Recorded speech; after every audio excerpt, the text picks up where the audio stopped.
আজ যে বিষয়টি নিয়ে কথা বলবো তা হলো এনামেল হাইপোপ্লাসিয়া। এই কন্ডিশনে দেখা যায় পেশেন্টের দাঁতের ওপর সাদা ছোপ ছোপ চকের মতো স্পট দেখা যায়। তাই একে অনেকে চকিটিতো বলে থাকেন। এই বিষয়টি কিন্তু খুব গুরুত্বপূর্ণ, তাই এই বিষয় সম্পর্কে সবার জানাটা কিন্তু খুব জরুরি। আমার এই পেশেন্টটি কিন্তু এনামেল হাইপোপ্লাসিয়ার পেশেন্ট। তিনি আমার কাছে এসেছিলেন ট্রিটমেন্ট করাতে। এই মেয়েটির বয়স মাত্র 12 বছর। এনামেল হাইপোপ্লাসিয়া সচরাচর জন্মগত কারণে হয়ে থাকে। এছাড়াও প্রেগনেন্সির সময় লাস্ট ট্রাইমিস্টারে মা যদি কিছু কিছু অ্যান্টিবায়োটিক সেবন করেন, সেক্ষেত্রে বাচ্চাদের দাঁতে এ ধরনের এনামেল ডিফেক্ট হয়ে থাকে।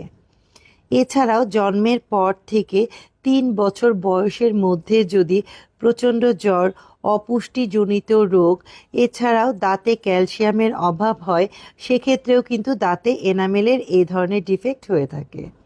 তাই বাচ্চাদের এবং প্রেগনেন্ট মায়েদের নিজেদের অতিরিক্ত যত্ন নিতে হবে।